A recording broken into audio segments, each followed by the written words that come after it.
ये वीडियो में हम क्लच का डिज़ाइन कैसे करते हैं और उस पर कौन से फॉर्मूलेज हमको याद रखने हैं गेट एग्ज़ाम के लिए वो देखेंगे। तो प्लेट जो क्लच प्लेट रहता है जो लाइनिंग वो कुछ ऐसा रहता है, बीच में यहाँ पे होल रहता है और इसका जो सरफेस रहता है जो कांटेक्ट में रहता है वो ये वाला सरफेस रहता है। मतलब ये वाला पार्ट ही सॉलिड रहता है, बाकी बीच में से होल रहता है। अगर हम साइड से देखें इसको तो ऐसे सर्कुलर प्लेट रहेगा, बीच में से होल रहेगा और इसका जो फ्रिक्शन वाला पार्ट रहेगा। बेसिकली क्लच क्या करता है, क्लच हम जब क्लच पे फोर्स लगाते हैं मीन्स क्लच को दबाते हैं तब ये क्लच डिसएंगेज हो जाता है और नॉर्मली ये एंगेज रहता है। मीन्स नॉर्मली ये जो शाफ्ट रहेगा उसका फ्लाईव्हील जो रहेगा वहाँ पे कुछ मैकेनिज्म रहेगा, उसके बाद एक क्लच प्लेट रहेगा। तो नॉर्मली ये फ्रिक्शन रहेगा इसमें, मीन्स ये कांटेक्ट में रहेगा। लेकिन हम जब क्लच दबाते हैं तो ये डिसएंगेज हो जाएगा, मीन्स सेपरेट हो जाएगा। तो यहाँ पे जब एंगेज रहता है तब कंटिन्यूसली एक फोर्स डब्ल्यू रहता है जो कि नॉर्मल फोर्स रहता है और उसकी वजह से फ्रिक्शन आता है और जो फ्रिक्शन रहता है वो म्यू इंटू डब्ल्यू हो जाता है। मीन्स यहाँ पे जो फ्रिक्शन रहेगा वो फ्रिक्शन कोएफिशिएंट की वजह से। अभी ये क्लच प्लेट का जो एक्टिव सरफेस है वो इतना ही है, मीन्स ये वाला सरफेस फ्रिक्शन लेगा और पावर ट्रांसमिट करेगा। तो ये सरफेस पे ही डब्ल्यू फोर्स रहता है। अभी वो जो डब्ल्यू डब्ल्यू इसको बोलते हैं प्लेट टाइप क्लच और इसमें हम अभी सिंगल प्लेट क्लच है, सिंगल प्लेट क्लच। अभी जो डब्ल्यू कैलकुलेट करने का फॉर्मूला है वो है इंटीग्रेशन R1 टू R2। तो R1 जो है वो इनर रेडियस है R1 और R2 जो है वो आउटर रेडियस।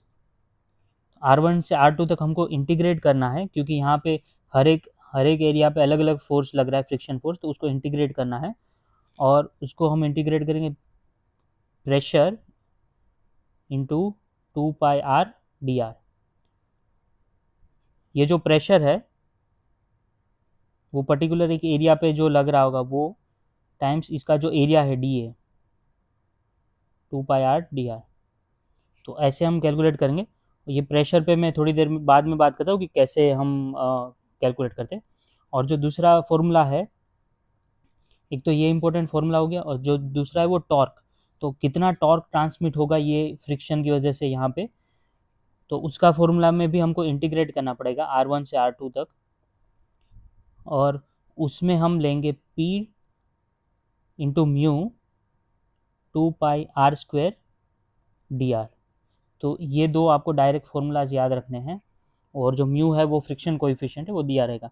अब जो प्रेशर है उसको हम दो तरीके से एज्यूम करते हैं। तो पहला जो थियरी है वो है यूनिफॉर्म प्रेशर थियरी।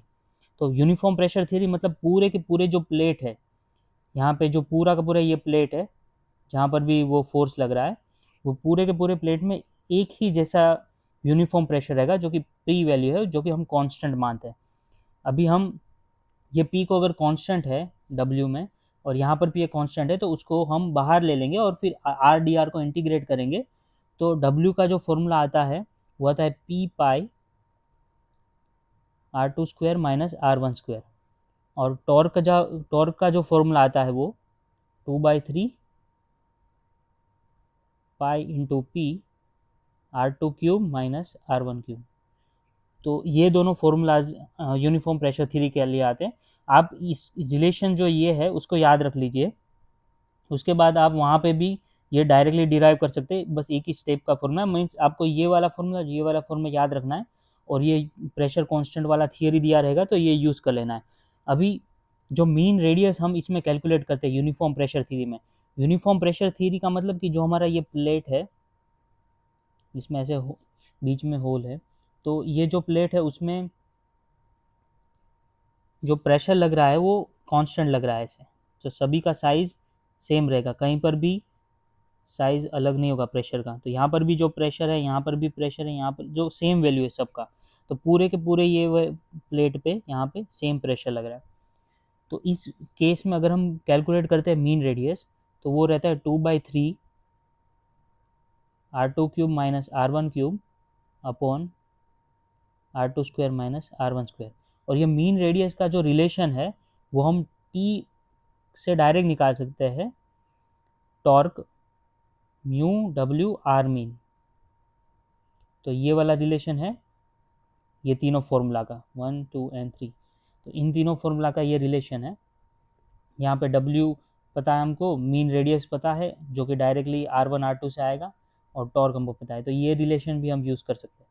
अभी जो दूसरा थियरी है उसमें हम एज्यूम करते हैं यूनिफॉर्म वियर। तो ये पहला जो था वो यूनिफॉर्म प्रेशर थियरी हो गया, ये दूसरा यूनिफॉर्म वियर थियरी। अभी यूनिफॉर्म वियर का मतलब कि पूरे के पूरा जो क्लच प्लेट है उसमें हर जगह से एक यूनिफॉर्म वियर होगा, यहाँ से भी जितना वियर होगा सब जगह पर सेम वियर होगा। लेकिन इसमें जो प्रेशर मिलता है हमको वो अलग मिलता है। उस प्रेशर जो इनर सरफेस पे रहता है वो ज़्यादा रहता है और आउटर सरफेस पे ऐसे कम हो जाता है। तो यहाँ पर P मैक्सिमम रहेगा इनर सरफेस पे और यहाँ पर P मिनिमम रहेगा आउटर सरफेस में। और यूनिफॉर्म वियर थ्योरी में जो वियर रहता है वो प्रोपोर्शनल होता है P इंटू आर से। और वियर अगर कांस्टेंट है, यूनिफॉर्म वियर है, तो ये P इंटू आर कॉन्स्टेंट हो जाएगा। सो हम ये रिलेशन लिख सकते हैं P is proportional to constant upon R. अभी ये रिलेशन को हम ये इंटीग्रेशन वाले दोनों फॉर्मूला में अगर पुट करते हैं और इंटीग्रेट करते हैं तो हमारे पास वापस से दो फॉर्मूलाज मिलते हैं W और T का। W का जो फॉर्मूला मिलता है वो C इंटू 2 पाई R2 माइनस R1, और T का मिलता है वो म्यू पाई C R2 square minus R1 square. और ये जो C का वैल्यू है वो यही रह गया P maximum R1 equal to P minimum R2। तो ये हमको वैल्यूज दे रहेंगे, वहाँ से हम C का वैल्यू फाइंड कर सकते हैं। तो ये दो फॉर्मूला है, इसको भी हम आराम से डिराइव कर सकते हैं एग्जाम में। और यहाँ पर जो मीन रेडियस है रहेगा, मीन रेडियस सिंपल मीन रहेगा दोनों रेडियस का। तो यहाँ पर भी T is equal to mu W R mean. तो ये फॉर्मूला था यूनिफॉर्म वियर थ्योरी का। तो ये दोनों में से यूनिफॉर्म वियर थियरी है वो हम प्रैक्टिकली यूज़ करते हैं क्योंकि वो ज़्यादा कंजर्वेटिव है, तो हमको सेफ डिज़ाइन मिलता है उसमें। अभी P मैंने आपको बता दिया, जो प्रेशर अप्लाइड था लाइनिंग पे, इसको लाइनिंग बोलते हैं। जो सरफेस रहता है जो फ्रिक्शन के लिए कंट्रीब्यूट करता है उसको लाइनिंग बोलते हैं। तो वहाँ पे प्रेशर P लग रहा है, और T जो है वो टॉर्क ट्रांसफर्ड है, म्यू जो है वो फ्रिक्शन कोएफिशिएंट है लाइनिंग के बीच का और हमारे जो भी रोटेटिंग एलिमेंट है शाफ्ट के साथ, और W जो है वो नॉर्मल लोड है लाइनिंग पे जो लग रहा है, ये दोनों सरफेस के बीच में जो भी नॉर्मल लोड लगेगा। तो यहाँ से हम नॉर्मल लोड देते हैं ऐसे W, और यहाँ पे हमको प्रेशर मिलता है। और टॉर्क ट्रांसफ़र भी जो है वो यूनिफॉर्म प्रेशर थियरी में ज़्यादा मिलता है हमको यूनिफॉर्म वियर थियरी से। लेकिन फिर भी हम यूनिफॉर्म वियर थियरी इसलिए यूज़ करते हैं क्योंकि वो ज़्यादा कंजर्वेटिव, कुछ ज़्यादा सेफ डिज़ाइन है। क्योंकि जो P मीन है वो यूनिफॉर्म प्रेशर थियरी में ज़्यादा रहता है, P mean uniform wear theory से। तो ज़्यादा प्रेशर ना हो जाए इसलिए हम यूनिफॉर्म वियर थियरी यूज़ करते हैं। हर जगह से वियर सेम रहेगा पूरे के पूरे क्लच प्लेट में। अभी जो दूसरा केस बनता है वो सिंपल ही बनता है मल्टीप्लेट क्लच और सिंगल। पहले दोनों केस हमने देखा वो सिंगल प्लेट थे, यहाँ पर एक ही प्लेट था दोनों में। लेकिन ये वाला जो कंसेप्ट है उसमें मल्टीप्लेट क्लच है। अभी मल्टीप्लेट क्लच जो है उसमें हमको सारे के सारे फॉर्मूला सेम ही यूज़ करने हैं। बस यहाँ पे क्या होता है, एक सरफेस जो रहता है वो स्टैटिक रहता है, दूसरा हमारा क्लच प्लेट का जो रहता है फ्रिक्शन वाला। तो ये दोनों सरफेस वापस से फ्रिक्शन वाले रहेंगे, फिर एक प्लेट रहेगा, फिर एक हमारा फ्रिक्शन प्लेट रहेगा। तो यहाँ पर जो कॉन्टैक्ट एरिया रहता है क्लच में एंगेजिंग और डिसएंगेजिंग का, वो ये रहता है। यहाँ पे दोनों साइड में ये कॉन्टैक्ट रहेगा, यहाँ पर दोनों साइड में कॉन्टैक्ट रहेगा, यहाँ पर दोनों साइड में कॉन्टैक्ट रहेगा, यहाँ पर दोनों साइड में कॉन्टैक्ट रहेगा, और एक वापस से यहाँ पे एक दूसरा प्लेट रहेगा। तो ऐसे यहाँ पर कितने 5 प्लेट्स है, 1 2 3 4 5। तो अगर टोटल प्लेट्स 5 है तो यहाँ पर हमको जो n लेना है वो लेना है टोटल प्लेट्स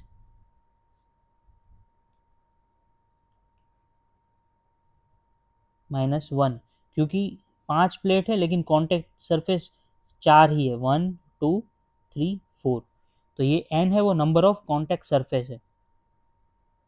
तो n का वैल्यू फाइंड कर लिया। अभी जो टॉर्क ट्रांसफर्ड है मल्टीप्लेट क्लच में, मल्टीप्लेट क्लच, वो n टाइम्स हो जाएगा torque transfer in single plate clutch, single plate clutch. तो n हमको मल्टीप्लाई कर देना है, क्योंकि जो एक सरफेस ट्रांसफर करेगा टॉर्क यहाँ पे, दूसरा भी उतना ही करेगा, तीसरा भी उतना ही करेगा, चौथा भी उतना ही करेगा। तो चारों कॉन्टैक्ट सरफेस है वो इक्वली करेंगे, इसलिए हमको n से मल्टीप्लाई कर देना है।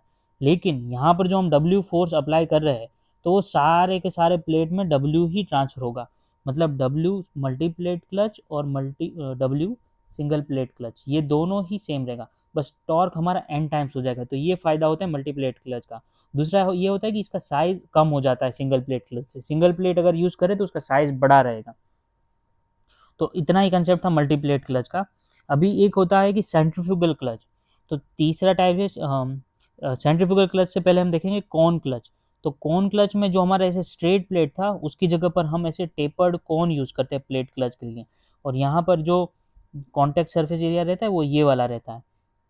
मतलब हम एक ड्रम रहेगा, ऐसा कुछ रहेगा, उसके अंदर ये टेपर्ड सरफेस को हम डालेंगे, तो फिर ये यहाँ पर फ्रिक्शन होगा, ये जो एरिया है यहाँ पर दोनों सरफेसेस में फ्रिक्शन होगा, तो कौन अंदर बाहर होगा तो फ्रिक्शन होगा इसमें।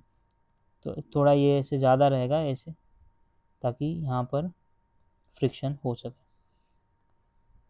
तो ये ऐसा रहेगा कुछ।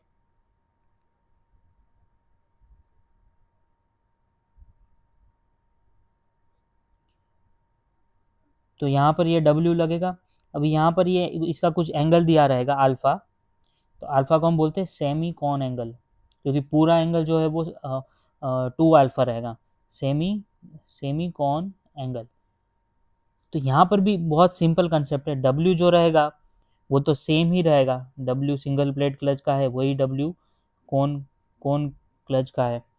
तो कॉनिकल क्लच में और सिंगल प्लेट क्लच में और मल्टीप्लेट क्लच में सब में W सेम रहता है, लेकिन जो टॉर्क है वो हमको, जो टॉर्क हम प्लेट क्लच से निकालते हैं सिंगल प्लेट क्लच से, डिवाइडेड बाय साइन अल्फा कर देना है, क्योंकि यहाँ पर बस एंगल जुड़ता है, साइन अल्फा कर देना है।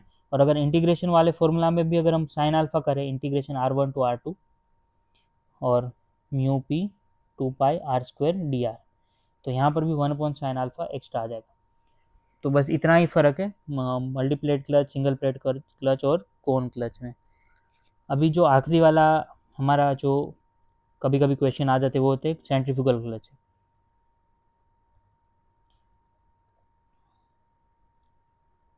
अभी सेंट्रीफ्यूगल क्लच में क्या होता है, एक ऐसा क्लच रहता है, ड्रम रहता है, उसके अंदर यहाँ पर हमारे बहुत सारे स्प्रिंग से ऐसे वेट जुड़े रहते हैं, यहाँ पे स्प्रिंग रहेगा और ऐसे वेट रहेगा। तो जब ये रोटेट होगा ये वाला शाफ्ट, तो ये जो ऑब्जेक्ट्स है उसके वेट सेंट्रीफ्यूगल फोर्स की वजह से ये यहाँ पर कांटेक्ट में आएंगे, बाहर वाले ड्रम के साथ यहाँ पर कांटेक्ट में आएंगे, और फिर फ्रिक्शन होगा, और फ्रिक्शन की वजह से दोनों ही घूमने लगेंगे, तो ये जो सरफेसेज है वहाँ पे फ्रिक्शन होगा। तो एक पर्टिकुलर ओमेगा 1 तक ये जस्ट कांटेक्ट में आएगा, मतलब स्टार्टिंग में इसके बीच में दोनों में गैप रहेगा सभी के बीच में, और ये रोटेट करेगा, एक ओमेगा 1 रेडियन पर सेकेंड की स्पीड मिलेगी, उसके बाद ही यहाँ पे कांटेक्ट होगा दोनों के बीच में, उससे पहले कोई कांटेक्ट नहीं रहेगा। तो एंगेजमेंट टेक्स प्लेस जब ओमेगा 1 स्पीड रीच हो जाएगी उसके बाद होगा। उसके बाद अगर ओमेगा 2 हम देते हैं जो कि ज़्यादा है ओमेगा 1 से, तब जाके कुछ फ्रिक्शन और ट्रांसफ़र ऑफ टॉर्क होगा, ट्रांसफ़र ऑफ टॉर्क। तो ओमेगा 2 जब आएगा तब होगा, ओमेगा 1 में तो जस्ट कांटेक्ट होगा। तो हम जो फर्स्ट सेंट्रीफ्यूगल फोर्स लग रहा है जब वो एग्जैक्टली कांटेक्ट में आते हैं, तो जब कांटेक्ट में आ जाते हैं उसके बाद स्प्रिंग का एलोगेशन बंद हो जाता है, तो उसको बोलते हैं स्प्रिंग मैक्सिमम स्ट्रेच हो चुका है तो स्प्रिंग का फोर्स रहेगा वो मैक्सिमम पहुंच जाएगा, और वही फोर्स रहेगा M R G omega one square, क्योंकि हमने उतने M R G omega one square जो सेंट्रीफ्यूगल फोर्स है, ये जो छोटे से मास एलिमेंट पे लग रहा है, उतना ही हम स्प्रिंग में ट्रांसफर होगा फोर्स, और वही है M R G omega one square. Omega one पे एंगेजमेंट हो रहा है, उससे ज़्यादा तो स्प्रिंग स्ट्रेच नहीं होगा बाद में, तो वही है M R G omega one square, और उसको बोलते हैं मैक्सिमम स्प्रिंग फोर्स। अब जब ये सेंट्रीफ्यूगल फोर्स एंगेजमेंट पे हमको मिल गया है M R G omega one square, अभी आर जी जो है वो है radius of centre of gravity of mass. तो जब ये कांटेक्ट में यहाँ पर आ जाता है, तब इसका सेंटर ऑफ ग्रेविटी का मास जो है वो radius of centre of gravity रहता है मास का सेंटर से, तो उतने पे वो घूम रहा है यहाँ पे जो आर जी डिस्टेंस है इंटू ओमेगा से, तो ये हो गया M R G omega one square. अभी जो टोटल फ्रिक्शन फोर्स रहेगा वो तो जो नॉर्मल फोर्स रहेगा टाइम्स म्यू रहता है, म्यू इंटू एन रहता है, लेकिन हमको यहाँ पर नॉर्मल फोर्स कितना लगेगा ये दोनों सरफेस के बीच में यहाँ पर, वो कैलकुलेट करना है यहाँ पर। तो नॉर्मल फोर्स उतना ही लगेगा जितना हम उसको ओमेगा टू से रोटेट कराएंगे, माइनस ये जो स्प्रिंग फोर्स खींच ले रहा है वापस। मतलब मैं अगर डायग्राम वापस से बना के आपको दिखाऊँ, तो ये एक प्लेट है जो कि जिस पे हमारा जो मास है वो ऐसे टच कर जाएगा ओमेगा वन पे, यहाँ पे स्प्रिंग स्ट्रेच हो चुका है मैक्सिमम तक, ये हमारा सेंटर पॉइंट है।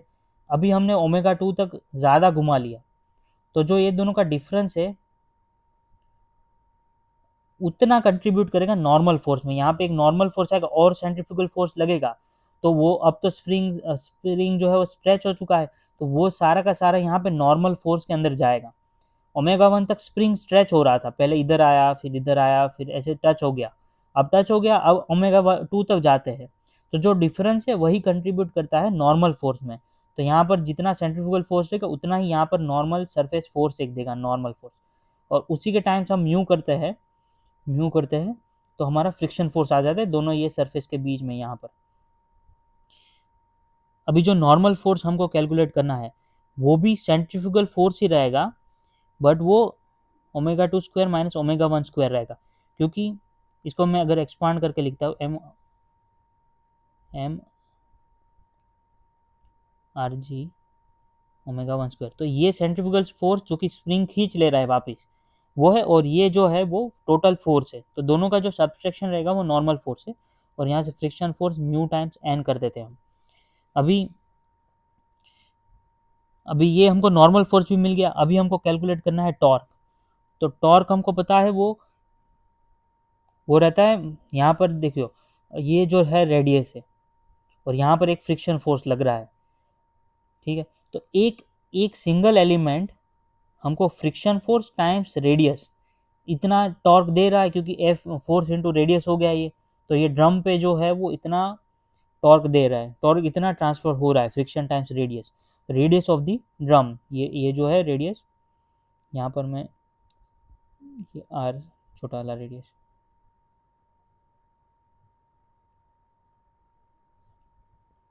अब ये फ्रिक्शन इनटू ये मिल गया हमको, तो यहाँ पर अगर मैं म्यू एन इंटू आर लिखूंगी तो भी ये सेम चीज़ है। और अगर मान लेते हैं कि यहाँ पर एन नंबर ऑफ मास है, एक दो तीन चार ऐसे करके एन नंबर ऑफ मासेस है, तो ये टॉर्क एन टाइम्स हो जाएगा, N mu R capital N, तो number of elements, friction coefficient, radius of the drum and normal force, तो इतना टॉर्क हमारा आ जाएगा टोटल टॉर्क। तो सिंगल से ये हो जाएगा, इस सिंगल से हो जाएगा ये टोटल। अब अगर बात करते हैं कि ये टॉर्क, इसको हम एन म्यू आर, और नॉर्मल फोर्स का अगर हम फॉर्मूला लिख देते हैं ये वाला M R G omega two square minus omega 1/2। तो ये हमारा फाइनल फॉर्मूला आ जाता है टॉर्क का सेंट्रीफ्यूगल क्लच में। और हमको पावर पता है, पावर क्या होता है, 2πn2 times T into T divide by 60।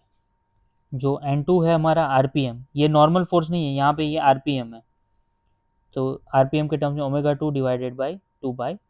और जो पहला वाला स्पीड था जहाँ पे एंगेजमेंट हो रहा था वो ω1 से डिफाइन होगा। तो ये दोनों आरपीएम है, ये नॉर्मल फोर्स नहीं है। ठीक है, तो ये ही था सिंपल, ये एक फॉर्मूला आप याद रख लीजिए टॉर्क का। इसमें सारे elements N mu R M R G ω2 ω1 सारे एलिमेंट आ जा रहे हैं।